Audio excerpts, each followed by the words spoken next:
Hey y'all, my name is Ann Wyatt. I started my career in workforce development with the state of Kentucky in 2010. That experience ignited a deep passion for manufacturing within me. I started this show hoping to raise more awareness around the bright outlook manufacturing careers have. Join me as I sit down with some of the manufacturing industry's most successful changemakers and learn how they're partnering people with technology. It's time to give people more meaningful work. This is Workforce 4.0. Hi, hey guys, how are you? Welcome. We're super excited to have Willemijn on as our guest. She is the powerhouse co-founder of SwipeGuide, and she is here today to talk a little bit more about how technology is not only creating more meaningful work for our future workforce, but also to explain the optimal sustainability as well. So Willemijn, hi, welcome, and thank you so much for coming today. Hey, well, thanks for having me. I'm honored, and I really look forward to these conversations today. Yes. Awesome. All right. Without further ado, I did want to get into just a little bit more about you as a female CEO, just really quickly before we do a whole deep dive into the conversation. But I had received your assistant, by the way, is great. So Zizi, if you're watching, you're amazing. Thank you so Absolutely. much. Second that. Yes, but she had sent me over this quote, and I just wanted to read it for everybody watching today because it's just so inspirational. But it's a quote from you Yeah. saying, "Cut out the noise, trust your gut, own it, and just go." Yes. And as a female entrepreneur myself, that just really resonated with me. And I just wanted to take some time to kind of ask you about the meaning behind that quote for you and why that's such a special phrase for you. Yeah. Thanks for asking. And I think the biggest reason why that's started to become my life quote is if I go back and look back at my entire life, the one thing I wish for my younger self is this. Right? You go through your life with lots of insecurities, with imposter syndromes, with people whispering in your ear, and lots of bias that you have to tackle. And if someone asked me once, like, what would you tell your teenager self? And I said, oh, rolling back, this is what I would tell myself. And if that is what I would tell myself back then now, I should tell it to myself now and to everyone else out there. So that's how it became my go-to quote. I love that. Yes. And that really resonated with me as well. So I just wanted to take a minute and acknowledge that and get your thoughts on that. Willemijn, over the seasons, this is the second season of Workforce Mhm. 4.0, it's just kind of become a tradition at this point. And, you know, here in the States, we have this songwriter, Hank Williams Jr. And he wrote a whole song about family traditions. So this is my little family tradition here that I've started. But what would be your go-to karaoke song or your favorite song? Well, it's funny that you say about traditions. And I think, so first of all, I have to think about it. So karaoke is not big in the Netherlands, or at least it's not big with me, but I sing a lot. So I don't have a go-to karaoke song. However, I have lots of sing-alongs, and that comes with my family tradition at home. We wake up in the morning, put on some music, usually EDM. That's my go-to music. I have colleagues that send me EDM tracks over WhatsApp to give me some inspiration in the day, and we dance it out a little, and also lots of sing-alongs. So thinking about it, I have a track that I always sing along, and that's About Damn Time from Lizzo. And it kind of ties back into my cut out the nose, trust your gut, own it, and just go. Everyone needs a little, you need to boost your self-confidence. Going into the day, every single day, you tackle many different things about yourself. And what I like about Lizzo, she really owns it. And that song is all about boosting your self-confidence and giving you some positive energy to tackle everything that comes ahead in your day. And subconsciously, that pays off in the brain, right? I love that. I love Lizzo, first of all. Yeah, me too. Big fan. I'm also a fan of that song. And I'd like to think that one of my favorite karaoke songs is Truth Hurts. Also a good one. For my own reasons, but dancing it out, yeah, there's a lot of power in Yeah, that, right? It kind of gets your yeah. energetic juices going. Yeah, currently it's a Dutch song in my family. We all sing it out loud. Dakterras for the Dutch listeners. It's a very uplifting song about the summer and how everybody should enjoy a rooftop party once in a while, just to dance it out. Absolutely. Absolutely. I do want to take a minute. If you are watching live today, if you want to drop some of your questions for Willemijn as we're going along the conversation, or if you just want to stop by and say hi, I'd be more than happy to get those questions answered for you, to just drop them in the chat. So getting kind of more into the technical piece of the conversation here, your company SwipeGuide creates a digital twin of a manufacturer's workforce. Where do you see the biggest challenges when it comes to preserving tribal knowledge, right, is what we like to term that, in the workforce? And what do you feel like are some of the key reasons behind these challenges? And then what are your clients experiencing as well? Yeah. So starting with the latter, so let's flip the question around a little bit. So we all know that tacit and tribal knowledge is that applied how-to in a job, right? That undocumented expertise that resides in the mind of any worker. And if you look at that, there's multitude of pains that our customers are experiencing as a result of that. So especially post-COVID, as many people reevaluated their life priorities and switched jobs, the result is that that specific know-how is no longer available as people leave that. And that, to summarize, it has three major impacts. Three pains become very clear. There's lots of waste. So lagging setup times, lagging changeover times, lagging maintenance times, errors in production, and specifically the training times of new people. And those are some of the pains that our customers are experiencing on a daily basis. They have difficulties hiring for the roles that are leaving, the training times go up. And as a result of not specifically knowing how to do something, there's production efficiency, if you want to call it, drops. But more interestingly is, okay, what are the challenges behind actually preserving that tacit knowledge? And I think that goes back into three things, originating, I think, with the DNA of the company. Many of our clients are production companies. They've always focused on the production line, the asset, the product, the outcome. Everything else, the technology, the work culture, was a side effect, so to say. That ties into, I would say, work culture that we see across our clients. In the past, they've been mostly process and task focused. And not to offend anyone, but you could say, in general, people working at the front line were looked at as sort of a necessary evil to get the job done. If I go back to my jobs in the manufacturing line, or looking at my dad that spent his life in the factories and doing maintenance, no one really looked at the expertise of people, or looked at how do we empower these people to do their work better through technology. They've been very tech deprived. When I started working, and I would say in comparison to my dad, not so long ago, right, there, as a desk worker, there's lots of technology available to me to make my working life smoother, more efficient. And the manufacturing or production industry has been very tech deprived. And what you can see is that the changing that culture to start capturing that tacit knowledge is a very difficult. Holding on to the knowledge for a long time has been an asset of seniority, expertise, and getting that recognition. So for us to change that in a broader perspective, we need to change culture and we need to change technologies. Interesting. And where do you feel like the change needs to begin? Because you hear this all the time with digital transformation. It's like all of the things kind of coming at you, and it's hard to kind of filter out what needs to change and when. And what does that process ideally look like from your point of view? Well, based upon our experience, right, and what we see across all the wonderful customers that we work with, is you can implement all the technology that you want, but if you don't change the way of working and your working culture, technology can't do much.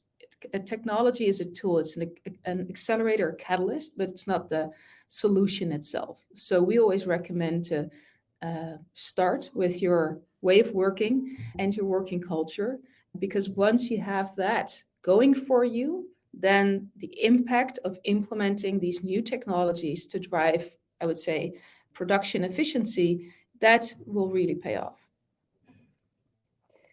Love that. Excellent.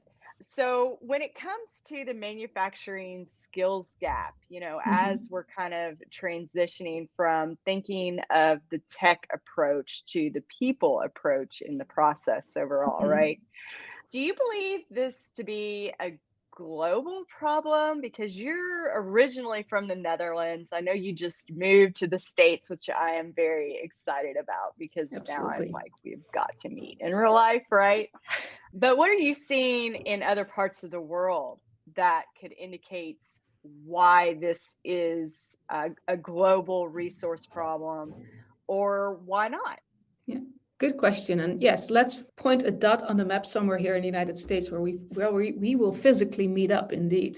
So looking at that question, so I think the outcome is yes, it's a global trend. It's unmistakably a global trend. What we see across the, as you mentioned, 300 plus, locations that we get to capture the frontline knowledge and turn that into standards. It's in 80 plus countries. So we talk a lot and we spend a lot of time with the people on the chats, right? Because we don't just deliver a tool. We love, we love the conversations because in our curiosity, that teaches us a lot of things.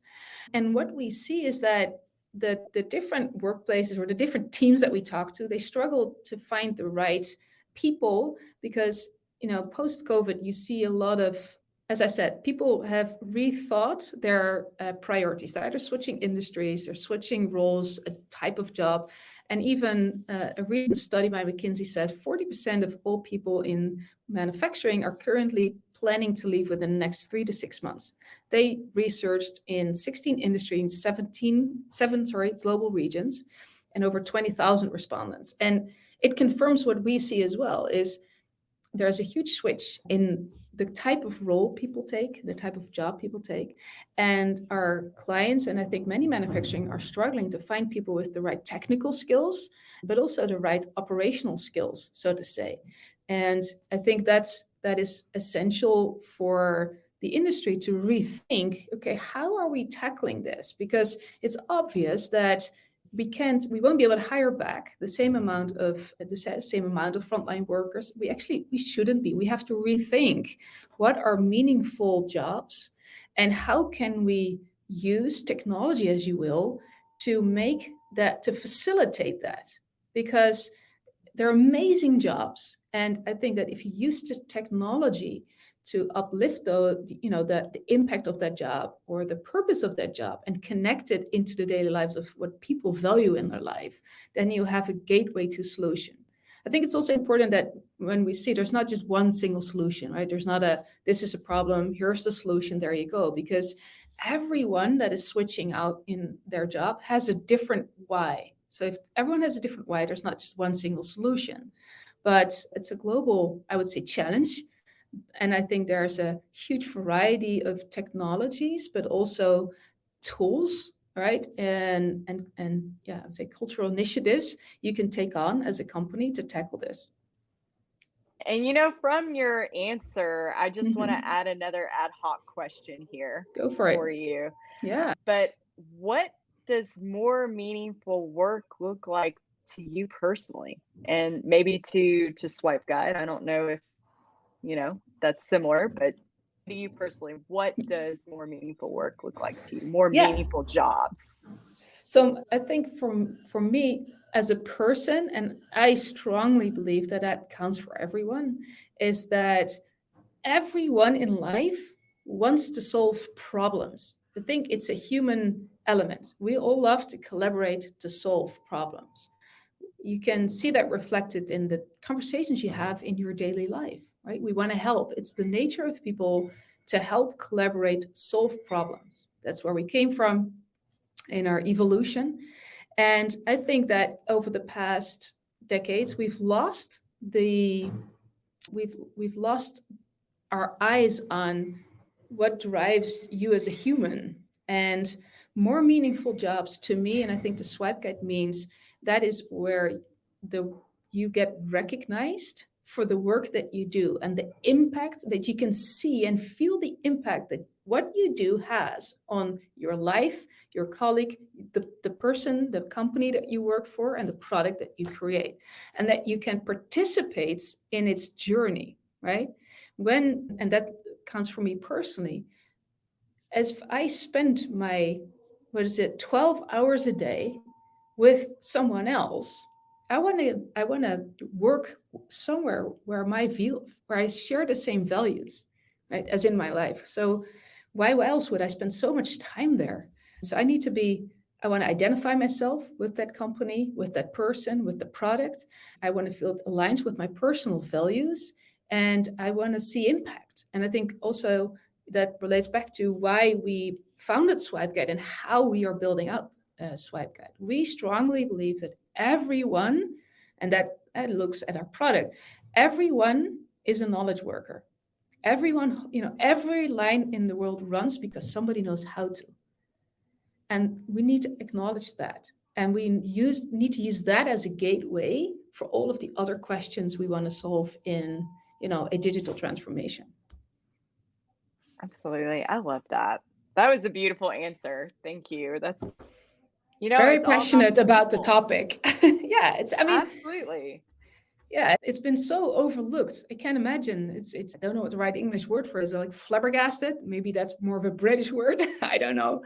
That it's been, how can it be that with all the tools and all the technology that we have, it took decades for technology developers, like people, to realize what an untapped potential we have in frontline workers that have a specific know-how, right? Just imagine what you can do if you can harvest all of that know-how in a digital way and use that as a gateway for your automation questions, for your skill questions. Then you don't just have 1 or 5 people in your company, working on it. You have hundreds. I think the impact of 100 is much more than the impact of 1. Absolutely. It's going to take a village, right? Yeah. We say that all the time. And I mean, this is a living example of it's going to take a village. Speaking of village, do you see mobile devices and wearables as big drivers to shop for adoption? It's a great question. Yeah. And very true. Yes, I see that the different ways that we can empower people to support people in their performance at the shop floor, all of these tools are relevant. So mobile devices, yes. Smart glasses, yes. I think they are a physical asset that will help in adoption of, I would say, capturing expertise, or it's a way to augment your job. Interesting. I hope that helps, Carol. Yeah, if not, ask another question. Yeah, please. Mike Unger is here too, and he has a question here. What are some ways you're seeing technology applied to reduce training times for more complicated manufacturing roles? This is another great question. Thanks, Mike. Absolutely. And hi, Mike. Nice to see you again, or at least on the screen, your picture comes up here.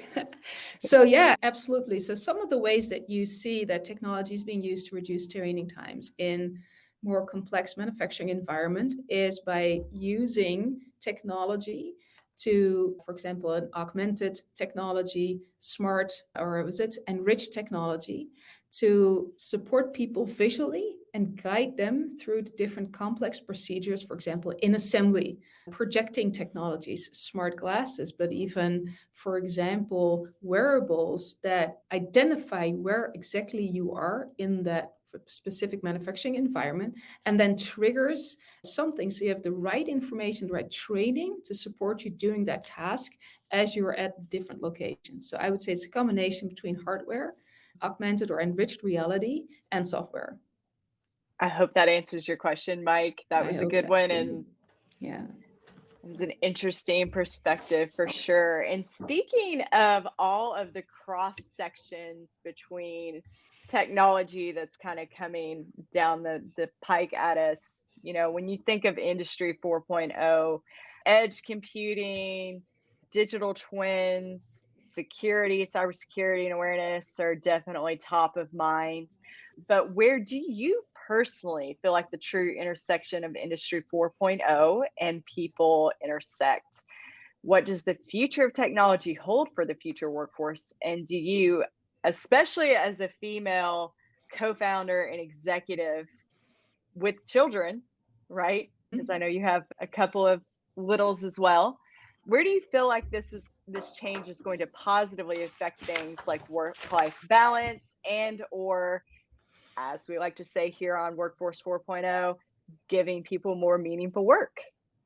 Yeah, well, there's a lot to unpack in that question. It's a big question. So, and I think the first part of it to me is the easiest one, right? You're asking me, where do you feel is the true intersection of Industry 4.0 and people? And I think my earlier line there is, for us, that is the knowledge. For me, that is the knowledge. It's the untapped potential of people that have been working with you for years or just a week, that you can turn and let it, put it to work for you. For us and for me, that's really as I said, every line runs because somebody knows how to. And if you can capture that how to at skill and then use all of the technology to figure out, hey, what's repetitive? Where can we take away repetitive jobs? Because we see that through the data, and recommend automation. Yes, great. That's what it can do. If you look through the data of that, and you can uplift certain standards, and you as a person can see how your expertise that you've captured can help create a better job for someone across the world. And that's what we see at SwipeGuide. We see people harvesting their knowledge, turning that into a standard, and then they see it being used in 5, 6, 7 different locations around the globe. They get feedback in. It is recognition. It boosts morale. It boosts confidence. It has a direct impact on how you feel as a person, the impact of your team, and that creates a huge, I would say, dopamine effect for you as a person. It also makes jobs more accessible for anyone, right? If you look at that whole question, the intersection of Industry 4.0 and people, that means if you can make the knowledge independent of a person, then anyone can do that job. And that's what we aim for, right? In closing the skills gap. You want to find a way to augment people and make the knowledge separate of the person so anyone can have access to that same kind of job. You can take away what is meaningless work, what's repetitive, what is degrading work, but enrich those complex tasks that Mike was asking about, and was it augment people with technology and tools to do those jobs more than ever. Then looking at the other part of your question, was this a future of technology hold for the future workforce?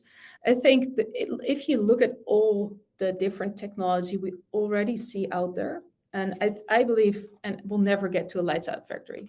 We should never want to do that, actually. But I do see that all of the technology that are currently in development, from micro geofencing and the IoT, edge computing, as you were talking about, the machine learning, it will improve it will improve the context in which you work, and it'll improve the, I would say, I've lost that word in English. Give me one moment. That I realize that moving countries, one of the things that our challenge is the depth of my English vocabulary. So give me a moment as I find my vocabulary back. But I think one of the different ways to phrase that is that the potential that technology can bring to uplift people, I don't think we can imagine it. It will increase our ability to solve problems 10 times over with the right technology. And then what you said is, how does this change positively affect things like work-life balance?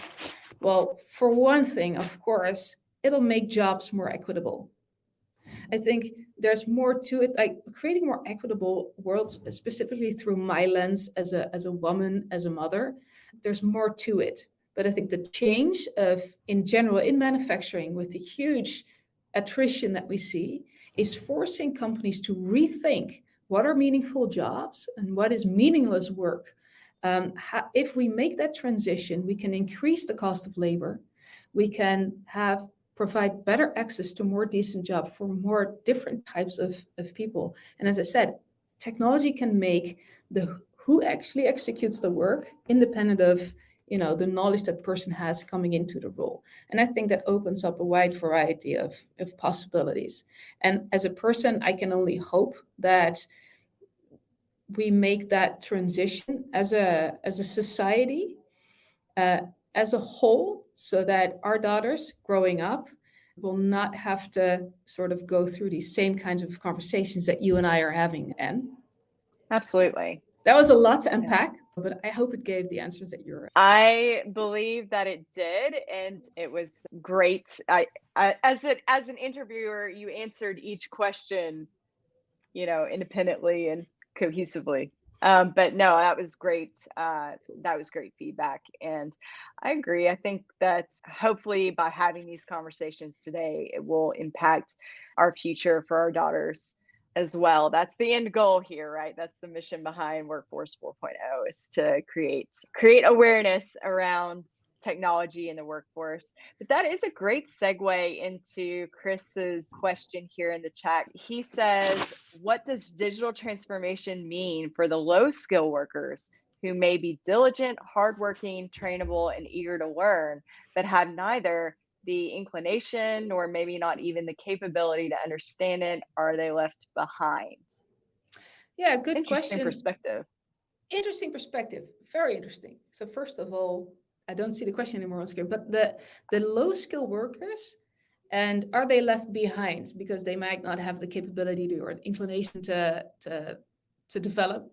I disagree. I think everyone has an intrinsic curiosity, as I said, to solve problems. Everybody wants to better themselves. And everyone has different capabilities and different development potential. But that's where technology kicks in. And provided technology is applied the right way, people don't have to be left behind. There's a potential to upskill people, definitely. And technology for them especially can give them a way to pick up a broader variety of tasks in the manufacturing environment, because they are being supported step by step. And that's why we at SwipeGuide emphasize the knowledge itself has to become separate, independent body of content available to anyone. And if you redesign tasks, whether it's assembly or whether it's a different kind of technology, if you redesign it in a way that it's definitely step by step supports the task and it gives right contextual information at the right time, then we strongly believe that even lower skilled workers, as you call it, can go along in this journey. You're just augmenting them to improve their, the relationship between the asset, the machine, or whatever the task that they're doing, and the person itself. So I hope that provides the answer. At the same time, what we now call low skill worker, we do see that a lot of the standardized repetitive tasks, there's a need to automate these tasks. They're meaningless. So that means that people that are now, if, for example, just putting pizzas into boxes, I think that's one of those examples where we say that should be, that's the first thing you should automate. And then people that do that, they have a certain skill set that you can tap into and bring over. I agree. It's about trying to find those transferable skill sets, right? Yeah. And really what piques their interest, and then that it's motivating factors, right? You find the motivation behind what they're passionate about, and it takes a lot of work. Yeah. And I know that when you're trying to move a product out the door, it takes a lot of time that maybe you don't necessarily have, but it's tenfold will repay itself in retention. Yeah, correct. And that's where I fully agree with you. The numbers confirm it. It does wonders for your retention. And that means you don't have to retrain all the time. On to our next question here. Our friend Jens here. Hey, Yen. I know you'd be happy to see Yen here. Hello. He's asking, how about safety? I think there are a lot of opportunities for either existing wearables, phones, smartwatch, etc., and new wearables to be used for safety. An example, knowing where people are on the plant floor, and when someone is moving into an area with a safety risk, get the machinist machine on hold until the person is out of the way again. But what do you think about safety for wearables? I'm not sure what the question is here. So to be honest, I think the hardware that help you locate people and connect that to your systems, to shut down systems, at a safety risk, as Jan is saying, provides a great opportunity to decrease the safety incidents that you see in manufacturing. I can only agree with Jan. I think there's the impact, I would say, of the technologies that we currently see coming onto the factory floors and the potential it holds for the workforce. I think safety is a huge driver for most manufacturing companies to start considering these kinds of technologies. And yes, I think it's very impactful. And I don't believe, if that was the question, I don't believe that mobile devices or wearables provide a risk for the safety, provided, of course, it's the application of it is thought through. I think one of the earliest wearable, like smart glasses, SwipeGuide was experimenting with, was a glass that you have to put on, but then the remote, the receiver of all of the triggers, it was like a necklace around your neck. And of course, the first time you bend over to put something, like to put carton into a filling machine, that necklace, gets caught. So that would definitely produce a risk. That was to us unbelievable. Okay, product invention, but we forgot to take the context into account. Absolutely. So we have time for one more question today, and I know we're already over time, if that's okay with you. So I titled this episode, Building Digital Bridges Between Knowledge and People. Mm-hmm. And I just want to know how you think the connected worker technology and other Industry 4.0 tech will ultimately impact the outcome of bridging the talent gap, and what role does sustainability play in the transformation? I know we touched briefly on how it's going to bridge the talent gap, but as far as sustainability, how do you feel like that's going to play out over time? Yeah, thanks. Indeed, I think part of the question was answered before. It's simply put, right? All the technologies will support frontline workers to do tasks that are new, irregular, complex, with less errors, right? And not just us. Every IoT system, the hardware that Jan was talking about, diagnostic software, smart glasses. So what all of these technologies do, it makes manufacturing jobs more accessible, but also it reduces errors. And in the end, every type of error is a waste. And if you can reduce the waste, either by searching for the right instruction or because there's an unexpected stop at the stand line and now it's being fixed, you automatically get, the IoT sensors it and it sends you out the right task to do. Whether it's whatever technology it is, every technology is focused on reducing waste in manufacturing. And if you reduce waste, you need less natural resources. And what we see across our client base, for example, is they're using less energy, they use less water. Production errors are less, so the number of faulty batches you have to dispose of are less. So all of that is the waste reduction that you see that ultimately makes manufacturing more sustainable. I think that is one different area in which you can look at sustainability. And the other one, of course, is creating a more equitable workforce because of the how-to that you execute your technology on. Absolutely. Well, Willemijn, it's been an absolute pleasure having you on the show today. This has been such an insightful conversation for me. I've certainly learned a lot. We are at time here today, but I do want to say thank you to everyone that came out today and watched the conversation, contributed to the conversation, and had some amazing questions today. Thank you so much. I appreciate you. Willemijn, hopefully we will catch up soon in real life. Hopefully. Yes. And thanks everyone for listening. I was honored to be here and hope to catch you soon.